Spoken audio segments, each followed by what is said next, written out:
I'm back with a new reel, and my today's reel is about Indian rupees hit highest low despite reverse of economic growth. आज हम बात करेंगे Indian rupees eight new लो, क्योंकि हम सभी जानते हैं कि इंडियन रुपीज जो कि क्लोज हुआ है 90 पर, ये फर्स्ट टाइम है डॉलर के अगेंस्ट में कि इंडियन रुपीज इतने लो पर गया है। इसके पीछे के रीजन को समझेंगे। उससे पहले यदि हम डिस्कस करें इंडिया की इकोनॉमिक ग्रोथ के बारे में, तो हम सभी जानते हैं कि इंडिया की इकोनॉमिक ग्रोथ 7% रही है, जो कि बहुत ही अच्छी रही है। यदि बात करी जाए चाइना की 4% ही रही है। तो जब इंडिया इस लेवल पर इकोनॉमी ग्रोथ कर रही है, उसके बाद भी इंडियन रुपी की वैल्यू डॉलर के कंपैरिजन में घटती जा रही है, ये एक बहुत बड़ा क्वेश्चन मार्क हो जाता है और लोग बागों को लगता है कि what are the exactly reason behind it. यदि बात करी जाए जनवरी 2025 में, तो रुपए की वैल्यू थी 85.19 के आसपास थी। वही दिसंबर में हो गई 2025 में, ये है अप्रोक्स 19.19। मतलब 5% का जो फॉल हुआ है रुपए की वैल्यू में। That is really important to understand कि क्या रीजन रहे होंगे इसके पीछे जिसके कारण रुपए की वैल्यू कम हुई है।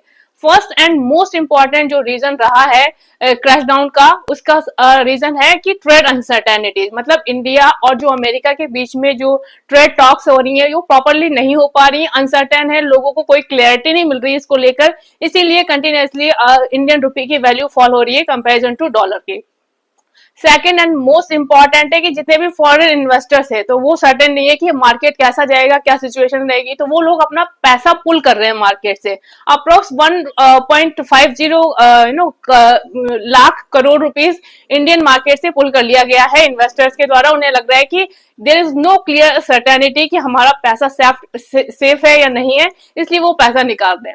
थर्ड एंड मोस्ट इंपॉर्टेंट है कि जो हमारे राइजिंग डेफिसिट हैं, उसके कारण जब भी आप इंपोर्ट करोगे ज्यादा, तो आपको क्या करना पड़ेगा कि जो आपको ज्यादा डॉलर बाय करना पड़ेगा, क्योंकि इंटरनेशनल मार्केट में जो भी ट्रेडिंग होती है वो डॉलर के बेसिस पे होती है, यूएसडी के बेसिस पे।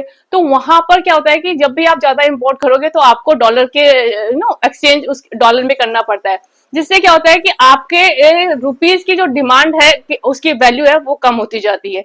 तो हमारा जो करंट अकाउंट डेफिसिट है वो बढ़ता जाता है और इसी के चलते रुपीज की वैल्यू डॉलर के कंपैरिजन में कम होती जा रही है। तो these are the 3 important reason जिसके कारण ये सिचुएशन हो रही है। और मार्केट अनसर्टेन है, सिचुएशंस बहुत ही क्लियर नहीं है वर्ल्ड में। जो आज के टाइम में जियोपॉलिटिकल सिचुएशंस है वो हम सभी जानते हैं।